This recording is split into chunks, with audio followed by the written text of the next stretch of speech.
Hello everyone, welcome to my mini vlog. তো আজকে বহুদিন পর আর একটা নতুন মিনি ভ্লগ নিয়ে চলে এসেছি। তো বহুদিন ভ্লগ এডিট করা হয় না, তার কারণ ইচ্ছা করছিল না, আর অকারণেই কেন জানি না মন খারাপ হয়ে থাকছিল। তোমাদের কার কার সাথে এরকম হয় আমাকে অবশ্যই কমেন্টে জানিও। বহুদিন ধরেই রুমের ঘড়িটা খারাপ হয়েছিল, হয়তো মেশিনটা খারাপ হয়ে গেছিলো, তাই একটা নতুন ঘড়ি অর্ডার দেওয়া হলো, যেটা আজকে সকালেই এসছে। আর এই ঘড়িটা দেখতে খুব সুন্দর লাগছে আমাদের রুমে। আর আজকে অনেক দিন পর চলে গিয়েছিলাম আমাদের বিএড কলেজে। তো সৈকত স্কুলে যাওয়ার পথে আমাকে নামিয়ে দিয়েছিল।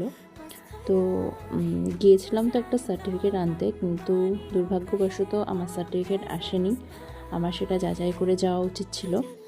আর এই হচ্ছে আজকে আমার লুক। আজকে আমি এই ড্রেসটা পরেছি, বহুদিন পরে জিন্সের সাথে একটা কুর্তি পরেছি।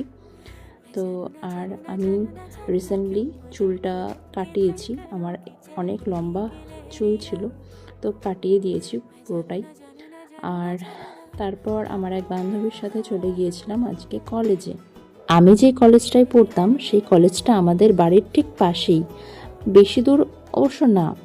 তো অনেক দিন পর, যদিও গরম ছিল সেদিন খুবই, কিন্তু এই মাঠের রাস্তাঘাটে এসে কিন্তু খুবই ভালো লাগছিল। মনটা যেন আবার নতুন করে একটু ফ্রেশ হয়ে গিয়েছিল। তো দেখতে দেখতে আমরা পৌঁছে গেলাম আমাদের কলেজে। এই হচ্ছে সুধীর কর্মকার কলেজ অফ এডুকেশন। তো এখানে ডিএলএড এবং বিএড দুটো কোর্সই করানো হয়। তো তোমরা যদি কখনো করতে চাও তো কন্ট্যাক্ট নাম্বার চাইলে আমি অবশ্যই তোমাদেরকে দিতে পারি। আর এই হচ্ছে আমাদের কলেজের চারিদিকের ভিউটা। তো বহুদিন পরে কলেজে আসলে তো ভালোই লাগে।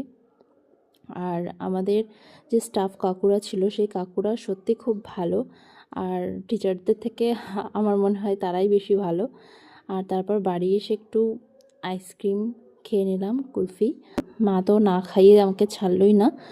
আর তারপর সৈকতের স্কুল শেষ হয়ে গেলে আমি ওর সাথেই আবার চলে আসলাম আমাদের বাড়িতে। তো আজকের ভিডিওটা কেমন লাগলো অবশ্যই জানিও কমেন্ট করে। আর ভালো লাগলে অবশ্যই লাইক, শেয়ার এবং সাবস্ক্রাইব করে চ্যানেলটির পাশে থেকো। তোমরা কিন্তু আমাকে সাবস্ক্রাইব করছো না, তো করলে আমারও ভালো লাগবে, আমার একটু মোটিভেশন ফিল হবে। তো তোমরা প্লিজ আমাকে সাবস্ক্রাইব করে আমার পাশে থেকো। ধন্যবাদ।